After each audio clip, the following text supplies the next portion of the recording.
Ooh. All right, I wanted to record this because I just wanted to get my thoughts out there. I'm hearing a lot of discussion about Persona 6, and I just wanted to give my thoughts on it because I guess there was an interview with one of the Atlus devs or someone high up at Atlus. They got an interview. I should probably track down the interview before I start talking about Atlus interview. Persona 6. Because people were saying, oh, we might get a Persona 6 release date at the Game Awards or whatever. That didn't happen, obviously. But the point I want to make is that you probably don't want that. Like, people, I don't know if you're realizing what you're asking for. Atlus is hot off of releasing two different very big games this year. And I know, I might be peeking my mic here.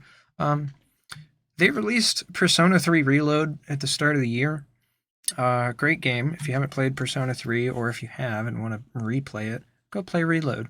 It sucks that it's $70 and that doesn't even include DLC. So if it's a high asking price and that's an issue for you, then don't play it. Go play Metaphor, because that game is a new game and probably warrants its $70 price tag, a little bit more. But that's the thing. So Persona 3 Reload came out very early this year, and then Metaphor ReFantazio came out about midway through the year. And those are two very big games. Persona 3 Reload is Persona 3 rebuilt from the ground up in a style similar to Persona 5 and 5 Royal, retooled a lot of systems and made them more advanced. So they're basically looking back on Persona 3 through the lens of Persona 5 and all of its fancy, advances in technology and all their fancy menus. Dude, the menus. It's such a wild thing that like gamers are getting hyped about how good menus look, but oh my god. Atlus knows how to do art and like make a menu look good. So basically, Persona 3 Reload, very big game. It required probably as much like programming and development time as like Persona 3 or Persona 5 Royal would have taken, because so the story was already there. So whatever writing time a game normally takes, probably very minimal compared to a normal dev cycle on the writing end of things. But the development time, they're building this game from the ground up in the Unreal Engine. Standard dev cycle as far as actually programming and building the game is concerned. They did all new character models, all this stuff. By no means a small task. Big game, big dev cycle. And then Metaphor ReFantazio had an even bigger dev cycle because it had all of that writing going on, and it's an entirely new world, by the way. Yeah, so it had a full dev cycle. You've got to write the lore for the game, you've got to design the characters, you've got to do all the art direction stuff, and then you've got to actually build the art assets, you've got to program the game, you've got to build the systems. And so it's a full dev cycle. You could say Persona 3 Reload was probably 60% of a dev cycle, because the art and the story was already written. Or like the art direction was already there and the story was already written. They just had to do a couple art passes over it and decide how they were going to HDify it. So, still a big dev cycle, still probably 2 years of development there. And Metaphor probably looking at like 4 years of development at the very least. These big games, they take time. And when you're dealing with a masterpiece like that, they want to take their time developing games like that. So that's why I'm so alarmed now that we're seeing people get all hyped up and they're like waiting and waiting and waiting for a Persona 6 like release date, because I don't think you want that. It's fun to get excited. Here's what I'm going to say. I think if we're getting a Persona 6 release date, I want it to be in 2027 at the very earliest. I don't want to see this game come out anytime soon, because it won't be up to snuff with more recent games if it's rushed. And that's the thing I'm hesitant about, is Sega. They acquired Atlus, so Atlus now operates under Sega, and I don't know if you guys are familiar with how Sega operates, but I've been following Sonic for a few decades now, and you don't want Sega applying Sega dev cycles to Persona and other Atlus like projects, because if they rush things and they do a Sega job to Persona 6, it will be the worst Persona game in the series. It'll be the worst mainline game. It'll be unfinished relatively. It'll be underwhelming because it didn't get the time that it needed to be like properly written and have the lore fleshed out. And you don't want that kind of rush being applied to a game like this. Now, I believe Persona 6 in concept was technically confirmed as like a thing. They are making a Persona 6. They are thinking about Persona 6. They are looking for people to work on Persona 6. Persona 6 as an abstract concept exists. And people are taking that and they're running with it. And I think it's a bunch of hopium. I think people are getting hyped up on, the rush. And I get it. Persona as a franchise is the biggest it's ever been by a wide margin. Persona 5 Royal essentially exploded the franchise because it came out in 2020, pandemic times. People had extra time to go and play a big JRPG like Persona. So they did. They bought the game, they played it, and the Persona franchise got huge. And then like Persona 3 Reload is also doing big numbers for this franchise. It's like every single iteration has like exploded the franchise since the original Persona 5 in 2017, but especially Royal and the pandemic, like that, it just lined up perfectly, and Persona is huge now. So it's understandable that people are getting hyped up, and it's like, well, they've got to be like rushing development, or they've got to be like doing something. There's no way Persona 6 isn't happening when the series is the biggest it's ever been by, a factor of 10. But my point is, you don't want them changing the way they operate and changing their approach, how they're handling. You don't want them expediting development on a game franchise that has been, so commonly revered as like, this is what you should be aiming for when you're making a game. Or like, they're just groundbreaking games. I mean, they're massive games. They've got crazy like stories that people get really invested in. There's so much going on that people buy the games, they buy every spin-off of the game, they buy all this merchandise. People like, it's a whole thing. You don't want to risk blowing it. You don't want to screw it up. And if you don't give it due time, if you don't take the time to like be thoughtful with everything you're doing, then it won't pan out. And we've seen this trend in the gaming industry a lot in the past few years. Game companies, there's been a trend in the gaming industry where gaming companies will like try to rush development, and then when things don't pan out, it doesn't work out. And that, in addition to like the trends of game companies getting acquired, and then when their game doesn't pan out exactly how the company that bought the studio wanted, then they just like fire them all anyway, and then they keep the IP, like the intellectual property. They keep the the game concept, and they just squat on it. That's what Xbox has been doing forever now. They've been acquiring companies, and then when the studios underperform, they fire everybody and keep the intellectual property. I don't want to see that happen to Atlus. I don't think it's going to happen to Atlus. It's a much more common Western thing. Ubisoft, Electronic Arts, and Microsoft, I'm pretty sure are all US based. So it's not happening in Japan as much. I don't think you could get away with that in Japan as much because of a multitude of factors, some of which are cultural, I don't think they would just put up with that over there.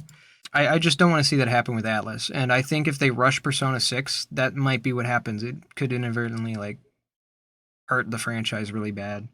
So I want them to take their time with this because that's the trend that I've seen with games that really go well. And of course you can't guarantee success by taking your time, but if you take your time, your game won't be bad. Even if it releases and nobody buys it, it'll be a good game. But that won't happen because it's Persona fucking 6. All right?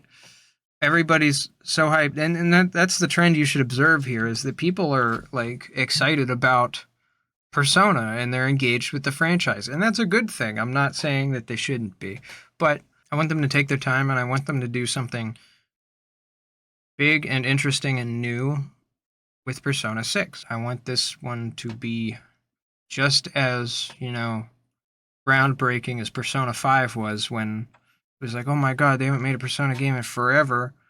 Oh my gosh, Persona 5. And they play it, and it's like completely new and different and awesome than like Persona 4 Golden was the last mainline Persona game. Here, it's the IGN interview. I found it. Okay. Oop.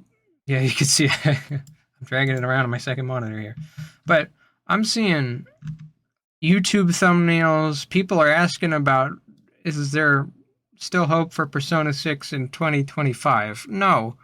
You shouldn't even want Persona 6 in 2026. So they are hiring on new people for Persona 6. And I think they could do it feasibly if they, because the dev cycle is there. So here's what I was going to lay out is the timeline. So you could feasibly say that, okay, so Persona 3 Reload and Metaphor ReFantazio came out within the same year. So one might say, oh, well, if they can make these two big games and release them at the same time, they must have enough devs to make Persona 6 happen in a reasonable time frame. Well, the thing is that, like, I think they knew they were doing Reload, and they started work on Reload after 5 Royal.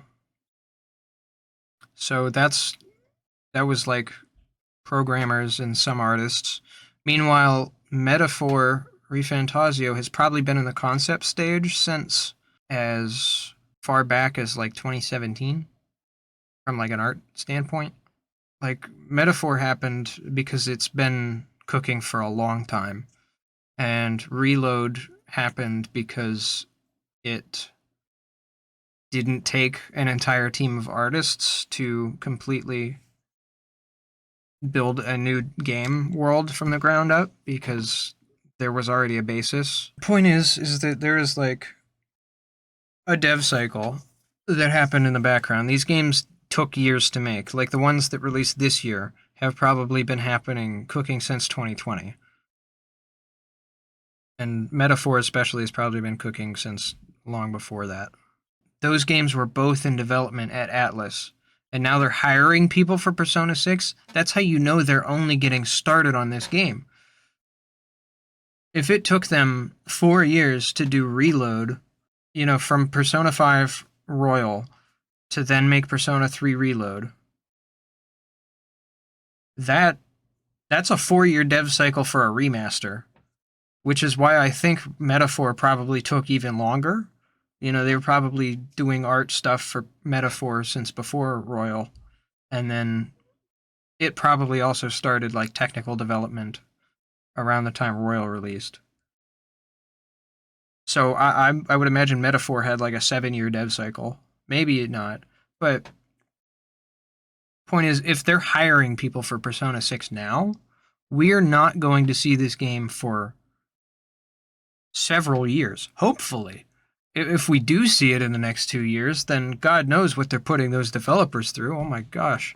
I don't want it to have a rush dev cycle because we've seen this. Like, you can expand a company and then have a bunch of... if you, like, triple your manpower, that doesn't mean you can just, like, cut the dev cycle into thirds. Or if you double your manpower, you can't cut the dev cycle in half. That's not how it works. Things don't scale like that practically. So, yes, we had a team working on Reload, and we had a bigger team and different teams working on Metaphor. the same time. There was some overlap there, obviously. So now you could feasibly say, okay, well, both the Reload devs and everyone who worked on Metaphor could all be bunched into one super mega team that like can knock out Persona 6 in 3 years. I don't think things scale like that. They feasibly don't. We've seen this with Japanese like game companies. They don't like to scale like that, even to their detriment. Like Game Freak is a extreme. It's an example of that extreme in the other direction, where like Game Freak doesn't hire any devs, and I'm pretty sure they're like a 300-person team that makes every Pokemon game every 2 years.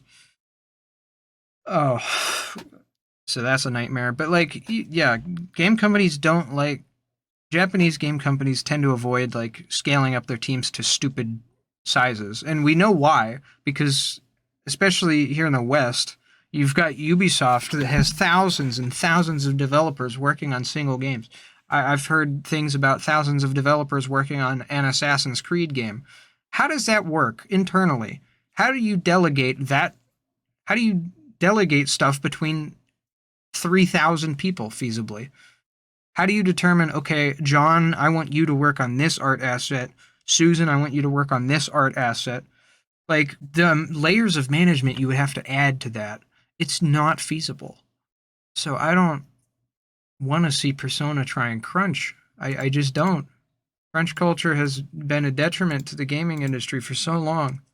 If reasonably speaking, Persona 6, at the very, like, if you want to imagine that Persona 6 is pretty far along in its development cycle already, I could see it maybe being partway through the conceptual stage, where it's like, okay, we know we have a skeleton of a story for Persona 6.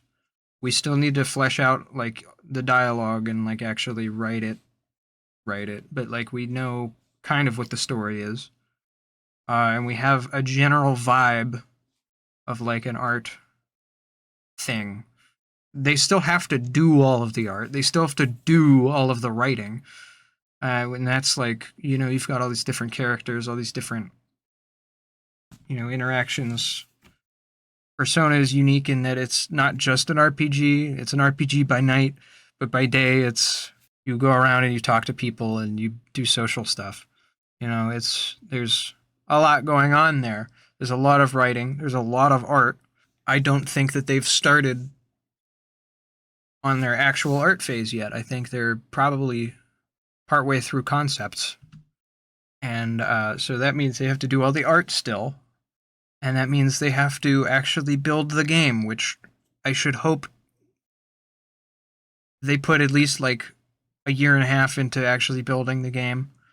You rush a game and it takes less than a year and a half to program when it's a game of that scale. Point is, stop hoping for Persona 6 in 2025, because that's definitely not happening. And don't keep your fingers crossed for Persona 6 in 2026, because if it does come out in 2026, it is not going to be as widely, you know, acclaimed and as just flat out good and a masterpiece like Persona 5 was, like Persona 3 Reload was, like Metaphor was. Metaphor got all these game awards. You know, these things I spent a lot of money during the Steam Christmas sale, and I got Cyberpunk 2027 or 2077. That'd be wild if Cyberpunk shit was happening in 2027. No, so I got Cyberpunk, and like that game's been through all of these patches. If you don't remember Cyberpunk's launch, that's the cautionary tale we need to be looking at. Don't rush massive scale games, because if you rush a game with such a massive scale, you will fuck it up. And so don't. That's the takeaway from Cyberpunk 2077. That game was rushed through development and at launch was a mess.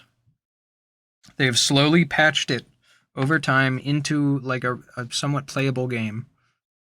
It's still,